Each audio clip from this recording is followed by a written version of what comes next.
እንግዳ በክፍል 110 እንግዲህ ቤሉልን ምን ሆነች ነው የሆንሽውን ነገር ንገሪኝ ብሎ እየጠየቃት ነበረ። እሷም እንግዲህ ለመናገር ፈቃደኛ አልሆነችም። ሊዛ የቤሉል ፍቅረኛ እንደሆነች አውቃ ነበረ። ያንን ነገር ግን ለቤሉል በቀጥታ አልነገረችውም ማለት ነው። ሊዛ ቤሉልን እንደምትወደው ነግራው እስካሁን ድረስ እያናገራት አይደለም። ማለትም ሁለታቸውም ፍቅረኛሞች መስለዋት ነው። ይህ ሁሉ ስራ ደግሞ የኤልሹ ስራ ነው። ሊዛና ቤሉል ፍቅረኛሞች ናቸው እና ባንቺ ላይ እየተጫወቱብሽ ነው ብላ ስለነገረቻትኝ ኤልሹ ያለቻትን ነገር ደግሞ ኑኑ አምና ተቀብላለች ማለት ነው። ግን ያንን ነገር ለቤሉል አልነገረችውም። መጀመሪያ ጥያቄ አልጠየቀችውም። ሊዛ ፍቅረኛ ናት ወይ ብላ ጥያቄ አላቀረበችለትም። ግን እንደዚህ በደፈናው እየተጎረፈችው እያመናጨቀችው ትገኛለች ማለት ነው። ምን ሆነች ነው የምትናገረው ነገር ቀጥታ ተናገሪ። ደግሞ አታፍርም እንዴ? ከፊት ስታወራ እንዴ? ለምን አፍራለሁ? ምን ሆነች ነው? ለምንድን ነገር አትነግሪኝም? ምንም አልነግርም። ሁለተኛ ካጠገቤ እንዳትደርስ። ቆይ አንተ እንዴት ነው በአንድ ቤት እንደዚህ ልታደርግ ድፍረቱን ከየት አመጣኸው? እያለች እንግዲህ ምንም በማያውቀው ነገር እየወቀሰችው ትገኛለች። በኤልሹ ተንኮል ምክንያት እንግዲህ ኤልሹ ከዚህ በፊት ቤሉልና ኑኑን ለማጣላት ብዙ ነገር አድርጋለች። ከድሮ ፍቅረኛዋ ከጆ ጋር እንድትሆን አድርጋ ነበር። ጆን ሂደሽ ፍቅር እንዲይዘው ካንቺ አድርጌ ጆን ለመበቀል ፈልጋለሁ። ምክንያቱም እሱ ፍቅረኛ ነበር፣ ግን ጎድቶኛል፣ ትምህርቴ እንዳቋርጥ አድርጎኛል። ያለውበት ህይወት የእሱ ውጤት ነው። በእሱ ምክንያት ነው እንደዚህ ሆንኩትኝ። እኔ አፍቅሬ አምኜ እሱ ግን ከዳይ ብላ ልክ እንደ ምስኪን ሰው ሆና ለኑኑ ነግራት ነበረ። ኑኑ ደግሞ እሺ በቃ ችግር የለውም ግን አንቺ ከኔ ጎን ከቆምሽ ነው ይሄን ነገር ማደርግልሽ ብላት ነበር። እሷ ምሽ ችግር የለውም ይሄን ነገር ካደረግሽልኝ በእውነት በህይወቴ ትልቅ ውለታ ነው የምትውይልኝ እና ደግሞ እያንዳንዱ ላይ የሚመጣው ነገር እኔ ከጎንሽ ሆናለሁ ብላ ነበረ ይሄን ነገር እንድታደርግ ያደረገቻት። ግን ጆ ጋር ከቀረበች በኋላ ልክ ቤሉል ጋር ፈቷን ስታ ምናምን ከጆ ጋር ሆና አያትኝ ከሌላ ወንድ ጋር ምናምን እያለች እሷ ራሷ አብረው እንዲሆን ያደረገችው እሷ ሆና ሳለ ግን ለቤሉል ሌላ ነገር ነበር ስትል የነበረው። ቤሉልም እንዴት እንደዚህ ሊሆን ይችላል?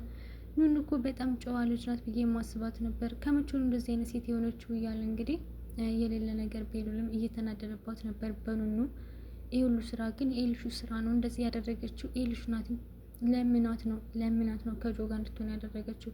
እንዲሁም ደግሞ ከዚህ በፊት እንደምናስታውሰው ሜካፕ ልቀባሽ ብላ በጣም ተጫውታባት፣ ግን መስታየት እንዳታይ ብላታለች ማለት ነው። ምክንያቱም ስላበላሸቻት ፊቷን እና ጆ ራሱ ሲያት እንዲህ ምንድን ነው አንቺ ነሽ የተቀባሽው? አዎ ራሷ ናት የተቀባችው። እርግጠኛ ነኝ ይሄ የኤልሹ ስራ ነው። ቆይ አንቺ ግን ምን አይነት ክፉ ሰው ነሽ እያላት ነበረ። ለምንድን እንደዚህ ልጅቷ ላይ የተጫወትሽባት? ኤልሹም እንግዲህ ያረን አይደለም የቀባዋት ራሷ ናት የተቀባችው ነው ያለችው። ግን የቀባቻት እሷ ራሷ ናት። እና ከቤት ስትወጣ ደግሞ ራሷን በመስታየት እንዳታይ አድርጋ ነበረ። ኤልሹን አምና ከቤት ወጥታ ነበረ፣ ግን የሰው መሳቂያ አድርጋት ነበር። እንዴት ነው እንደዚህ ሜካፕ የተቀባሹ ምናምን እያሉት ነበረ። ግን ኑ ከጊዜ በኋላ ኤልሹ እያዋሸቻት እንደሆነ በጣም ብዙ ጊዜ ከቤሉል ጋር ተለያይቶ ኑሯል፣ በኤልሹ ምክንያት ማለት ነው። ግን ከጊዜ በኋላ ቤሉል እና ኑኑ ማለት ነው ችግራቸው ምንድን ነው? አይነጋገሩም። ሰው ችግሩን በመነጋገር ነው የሚፈታው። እነሱ ደግሞ የሆነ ነገር ከሰው ከሰሙ በቃ በዛ ነገር ይራራቃሉ። የዛኔ እንግዲህ ኤልሹን ለቤሉል ፈቶ ስትልክለት ኑኑ ከጆ ጋር ሆና ሄዶ አልጠየቃትም። ምን እያደረግሽ ነው ከጆ ጋር የት ነበርሽ ብሎ በግልጽ አልጠየቃትም። ግን የሆነ ቀን እንደዚህ ለብሳ ዘንጣ ምናምን የት ነበርሽ ሲላትኝ የሆነ ቦታ ነበርኩ ነው ያለችው። የነበረችው ግን ከጆ ጋር ነው እና ያን ነገር ደግሞ ቤሉል ያውቅ ነበር። በግልጹ ከጆ ጋር አይቼሽ ነበረ ምንድን ነው ብሎ ቢጠይቃት ኖሮ ትነግረው ነበር። ኤልሹ እንደዚህ አርጌ ሊብ ላይ ነው ለኤልሹ ብዬ ነው ብላ ሳይጣሉ ይቀሩ ነበር። የኤልሹ ተንኮልም ሳይሰራላት ይቀር ነበር ማለት ነው። ግን ችግራቸውን በግልጽ አይነጋገሩም ማለት ነው። ኤልሹም ማለት ኑኑም የሆነችውን አትናገርም። ቤሉልም እንደዛው ልክ ከሰዎች ስለ ኑኑ መጥፎ ነገር ከሰማ በዛው እያኮርፋታን ሄዶ ምን ሆነች ነው ለምንድን እንደዚህ ያደረግሽው ምናምን ብሎ አይጠይቃትም ማለት ነው። ኑኑ አሁን ላይ እንደዛ ነው እያደረገችው ያለችው። እንግዲህ ኤልሹ እንዴት ሊዛና ቤሉል እኮ እየተጫወቱብሽ ነው። ሊዛ የቤሉል አክስት አይደለችም፣ የቤሉል ፍቅረኛ ናት እና እስከ ዛሬ ድረስ እየቀለደብኝ ነው ቤሉል ማለት ነው። አዎ አንቺ እኮ ሞኝ ነሽ፣ ለዛ ነው ተረጋግተሽ ሲሆኝ ያልኩሽ እያለች እንግዲህ ኤልሹም እንደ መልካም ነገር አስመስላ እየነገረቻት ነበር ማለት ነው። እሷም እንግዲህ አምና ተቀብላ ቤሉልን ለማናገር ፈቃደኛ አይደለችም። ሲያናግራት ራሱ ከዚህ ሄደ ላናግር አልፈልግም ምናምን ነው የምትለው በግልጹ። ሊዛ ያንተ ፍቅረኛ ናት አይደለችም ብላ ብትጠይቀው እሱ ደግሞ አብራርቶ ይነግራት ነበር። ለምን አክስቴ ናት እንዳላቸው በምን ምክንያት እንደሆነ በደንብ ያብራራላት ነበረ። እሷ ግን ያን ነገር አላደረገችም ማለት ነው። የምታኮርፈው ትገኛለች። ግን ቤሉ የራሱ ብዙ ችግር አለበት። ምክንያቱም አሁን ላይ ሄለን የቴዲ አባት ማለት የአዶኒ አባት ገዳይ እንደሆነች አውቀዋል። እንዲሁም ደግሞ አባቱን ለገንዘብ ብላ እንደቀረበችው አውቋል። እና በዛ ምክንያት ብዙ ነገር ተጨማምረውበት ስለሆነ አሁን ስለ ኑኑ የሚያወራበት ስለ እሷ የሚያስብበት ጊዜው አይደለም። እሷ ግን ጭራሽ እንዲለምናት ትፈልጋለች፣ እንዲያስረዳት ትፈልጋለች። ሳትጠይቀው በፊት ጥያቄውን ቀጥታ ብታቀርብለት ምናልባት እሱም ጥያቄውን ሊመልስላት ይችል ነበር። ግን እሷ እንደዚህ የሆነ ልክ ሴቶች አሽሙር እንደሚናገሩት እንደዛ ነው እየተናገረች ያለችው። ኧረ እባክሽን ኑኑ ከተናገርሽ ቀጥታ ተናገሪ፣ ካለበለዚያ ግን ዝም ብለሽ ጊዜን አትፍጅብኝ። እኔ ለራሴ አሁን ላይ ብዙ ችግር አለብኝ፣ እንደፈለግሽ ሁኚ ብሏ ሲሄድ ጭራሽ ተናደደች። እንዴት እንደፈለግሽ ሁኚ ይለኛል በማለት እንግዲህ የተቆጣች ነበር ማለት ነው። ቤቲ ደግሞ ወደ ቴዲ ልትሄድ ስትል መሲ ቆይ እኔ የምነግርሽ ነገር አለ፣ የማናገራችሁ ነገር አለ፣ ወዴት እየሄዳችሁ ነው? ወደዛ ፍቅረኛሽ ተብዬ ነው ስትላትኝ ምን አገባሽ አንቺ ሲጀምር ወዴትስ እንደምንሄድ? ቆይ ተረጋጊ እባክሽን ሊዛ፣ ቆም ብላ እንድታወሪ ታደርጊያለሽ። አላወራም ቸኩያለሁኝ። ምን ትመስላለች ራሷ እንደምንድን ነው የምታየው ብላ እንግዲህ ቤቲ ተሯሩጣ ወጣች ማለት ነው። እና ሊዛ እባክሽን ተቀምጭና እንነጋገር። ምንድን ነው ማለት ስለ ቴዲ ምን ልትያት ፈልገሽ ነው? አይ ቴዲ ፍቅረኛዋ ነው አይደል? አሁን ወደ ቴዲ ነው የምትሄደው? አዎ ወደ እሱ ነው የምትሄደው። የተሳሳተ መንገድ ነው እየሄደች ያለችው። ቆመ ብላ ብታወራኝ ኑሮ መልካም ነበረ። እሺ ምንድን ነው ንገሪኝ። አንቺ ማለት ስለ ቴዲ የምታውቂውን ነገር ንገሪኝ።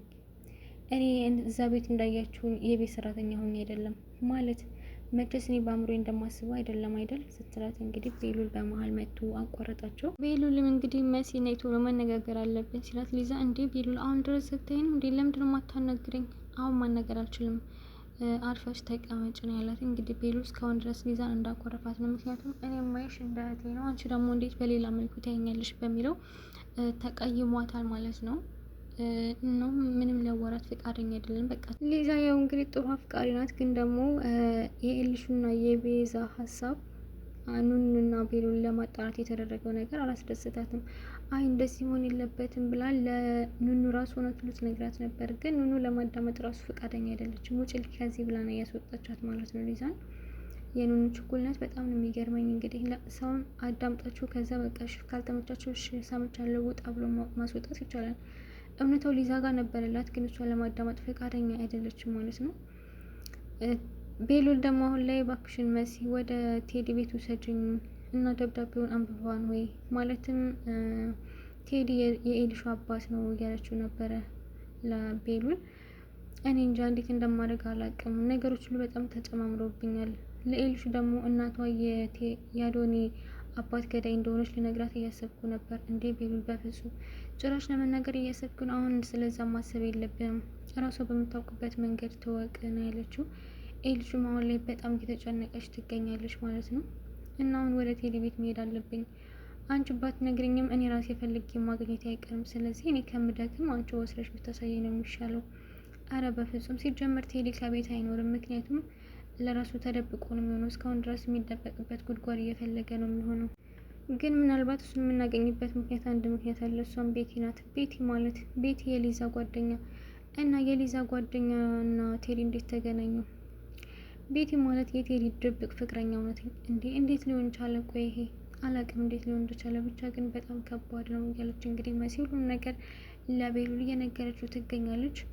ቤቲ ተብዬዋ ደግሞ በዚህ በኩል ወደ ቴዲ ቤት ፍቅሬ እያለች ሂዳ ነበረ። ግን ፍቅር እህት እኮ ታሰረች ምናምን ትላለች። ሲጀመር እህቷ አይደለችም ሄለን የድሮ ፍቅረኛ እውነትኝ።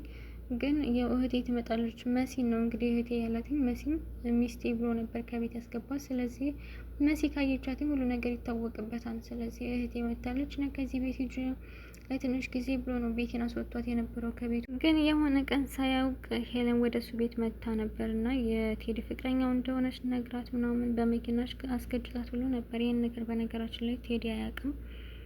ቴዲ ሲጀመር ቤዛን ወዷት አይደለም ማለት የፈለጋት ለገንዘብ ነው። የእሱ አባት ስራ ሰጥቶታል እንጂ እውነት ቴዲ ፍቅር ይዞት አይደለም። መሲንም እያስመሰለ ለጥቅም ነበር የቀረባትኝ። እንደሚታወቀው እንግዲህ መሲን ከዚህ በፊት እንደሚወዳት እና አብረው እንድትኖር እንደሚፈልግ ምናምን አሳምኗት፣ መሲም ከሱ ፍቅር ይዟት ነበረ ቤተሰቦቿን ትታ ከዛ ከቴዲ ጋር የጠፋችው ማለት ነው። ቴዲ ግን እውነትም ከወንጀሉ ህይወት ወጥቷል። በቃ ስለዚህ ቴዲን አምኜ ልቀበል። ቴዲ ማለት የሄለን ተባባሪ፣ የሄለን ወንጀል ትሰራለች፣ ከዛ እሱም አብሮት እንደሚሰራ መሲ ሁሉንም ነገር ታውቃለች። ቴዲ ወንጀለኛ እንደሆነ በደንብ አድርጋ ታውቃለች። ግን ብታውቅም በቃ ፍቅር ያዛትና በሰዓቱ በዛ ላይ ደግሞ ከዛ ቤት ከና ሄለን ቤት መውጣት ትፈልግ ነበረ እና ከዛ ቤት ለመውጣት ብላ ነበር ከቴዲ ጋር የሚሆነችው። ቴዲ ተብዬው ግን እሷን እውነትም ወዷትና ፍቅሯ ሳይሆን ለጥቅም ነበር የፈለጋት። የሆነ መረጃ ምናምን እንዲሰበስባት ወይ ደግሞ ሂዳ እዛ እውነቱን ለፖሊስ እንዳትናገርበት ነበረ ለማየት የፈለገው። መሲ ግን በጣም ጥንቁቅና ንቁ ልጅ ስለሆነች በመከታተል ቴዲ ስልክ ሲያወራም እንዲሁም ደግሞ ከሄለን ጋር እንደሚገናኝ ምናምን አውቃበት ያው ወንጀሉን እንዳልተወ ገብቷትን ከዛ እየተከታተለችው ብዙ ነገር አውቃበታለች አብረው እየኖረች ራሱ። አሁን ደግሞ በዚህ በኩል ለኑኑ ደውሎ እባክሽን ኑኑ እንዴት ነሽ? እና ደግሞ ከእህትሽ ጋር አታስታርቂንም እንዴ? ወይ ከእህቴ ጋር እንዴት ብዬ አስታርቃለሁ? እንግዲህ እስካሁን ድረስ ለምን እንደተጣላችሁ አላውቅም። ያው ግጭት እንደሆነ ነው። ምን እስካሁን ድረስ ለምን እንደተጣላን አልተናገረችም። አዎ ምንም አልተናገረችም። ስለዚህ ከእህቴ ጋር ብቻ አንተን ማግኘት አለብኝ የለብኝ የሚለውን እወስናለሁ እያለችው ነበረ። እሱም እንግዲህ ስለ እህትሽና ስለ ወሳኝ ህይወት ስለ አንቺ ነው የምነግርሽ እያላት ነበረ። ቴዲ እንግዲህ ኑኑ የዘጋ ልጅ እንደሆነች አያውቅም ደብዳቤው፣ ምክንያቱም አላነበበውም ማለት ነው። ኑኑ የሄለን ልጅ እንደሆነች ያውቃል፣ ግን ደግሞ የእሱ ልጅ እንደሆነች አያውቅም ማለት ነው። ይህን ነገር እንግዲህ ለሄለን አልነገራትም እስካሁን ድረስ። አሁን ለኑኑ ይነግራታል ብዬ አስባለሁኝ። ምክንያቱም ላገኝሽ ይፈልጋለሁ እና ላንቺ ወሳኝ ለህይወትሽ ወሳኝ ነገር ነው የምነግርሽ ነው ያላትኝ። እና ኑኑ በነገራችን ላይ ሄለን የቴዲ አባትን እንደገደለችው ሰምታለች እና ስትነግራትኝ መሲ አላመነችም። እንዴ እንዴት እንደዚህ ሊሆን ይችላል ምናምን እያለቻት ነበር። ምናልባት እኔ ከሞትኩኝ ይሄ ሚስጥር አብሮኝ እንድሞት አልፈልግም እና የቴዲን አባት የገደለችው ሄለን ናትኝ ብላ ነግራታለች። ኑኑ የኔ ምስኪን እንግዲህ ሄለን እናቷ እንደሆነች አታውቅም። አሁን ላይ ግን ቴዲ ሊነግራት ይመስለኛል። ምክንያቱም ኑኑ ሊጎዳት አይችልም። ምክንያቱም የመሲት እንዳልሆነች ያውቃል። የመሲት ልጅ ናት። ኑኑ የሄለን ልጅ እንደሆነች የሚያውቀው ቴዲ ነው። ከዚህ በፊትም ቴዲ ለመሲ ነግሯት ነበረ። ማለት ኤልሹ የሄለን ልጅ አይደለችም እና ይህንን ነገር ሄደች ለሄለን ንገሪያት ብሎ ነግሯት ነበር። ግን ሄለን ራሱ አላመነችም። ኤልሹ ልጅ አይደለችም ብላ ስትነግራት ምንም አላመነቻትም። ምክንያቱም ምንም ልታስብ አትችልም። እንዴት የወለድኳት ልጄ ናት፣ ያሳደግኳት ልጄ ናት፣ ሆስፒታል ተቃይራብኛለች ብላ አታስብ። እኔ ግን ሳስበው ይህን ነገር ያደረገው ቴዲ ይመስለኛል።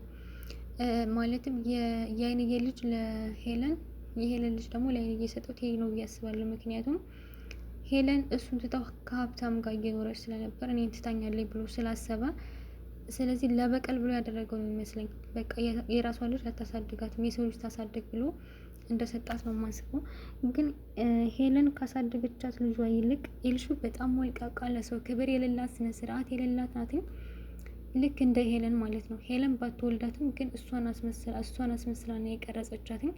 ኑኑ ደግሞ የሄለን ልጅ ናት፣ ግን የሄለን ልጅ አትመስልም። በጣም ስነ ስርዓት ያላት ጨዋ፣ በዛ ላይ ሰውን የምታከብር ምናምን ነገር በጣም ታጋሽ ማለት ነው። የሄለን ልጅ ሆና ግን ያሳደገቻት አይንዬ ናት። ስለዚህ ሰው የሚመስለው አብሮ የዋለውን ሰው ወይ ደግሞ ያሳደገውን ሰው ይመስላል። ግዴታ ከዛ ሰው መወለድ የለበትም ማለት ነው። እና ወላጆች ከወለዳችሁ በኋላ ልጆቻችሁን ራሳችሁ ናችሁ ማሳደግ ያለባችሁ። እናንተ ራሳችሁ ወልዳችሁ ማታሳድጓቸው ከሆነ ለምን ትወልዳላችሁ? እናንተ ሲጀመር ወልዳችሁ ልክ እናንተ በምትፈልጉት መንገድ ቀርጻችሁ ማታሳድጉ ከሆነ እንደፈለጋችሁ ወልዳችሁ ከዛ የሆነ ቦታ ላይ ለሆነ ሰው የምትሰጡት ከሆነ ያ ልጅ እናንተ በምትፈልጉት መልኩ ሊያድግ አይችልም።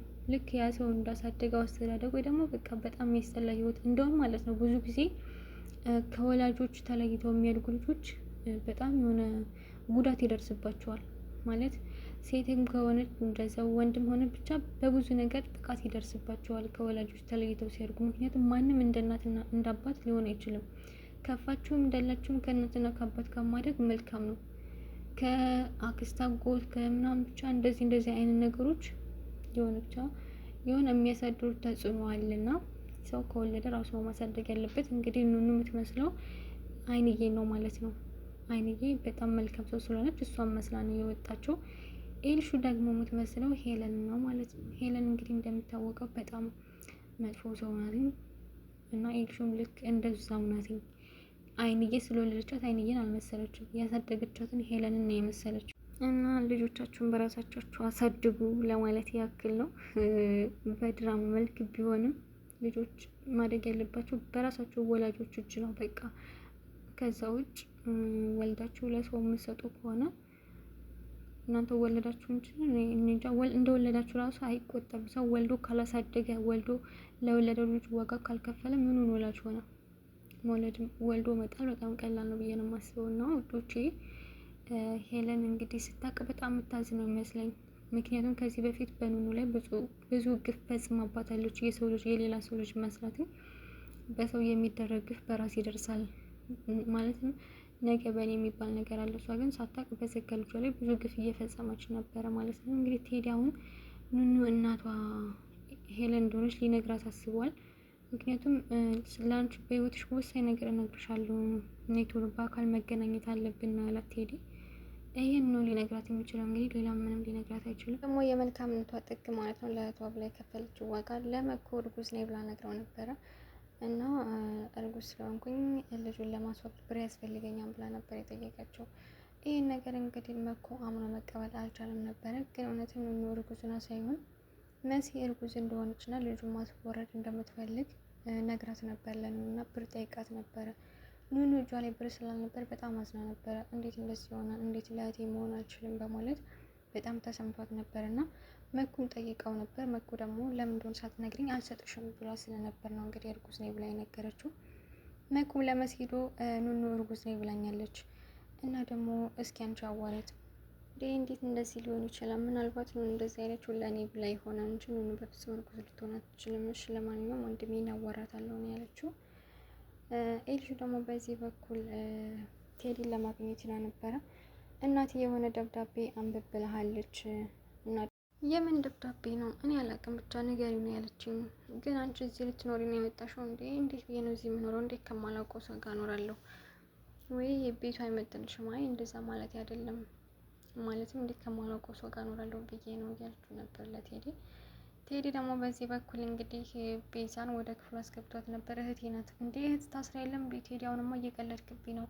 እኔ ሙሉ ቤተሰቦችን አስታውቂያ አንተ እንዴት እህትን ለማስታወቅ ትፈራለህ? በማለት እንግዲህ አሁንማ እየተጫወትክብኝ ነው፣ እኔ ህፃን ልጅ አደረግከኝ እንዴ? በማለት እኔ ለፍቅር ብዬ ነው እንጂ እንደዚህ ዝቅ ያልኩትኝ ጅል ሁኝ አይደለም ብላ እየጫወትሽበት ነበር ቴዲ ላይ።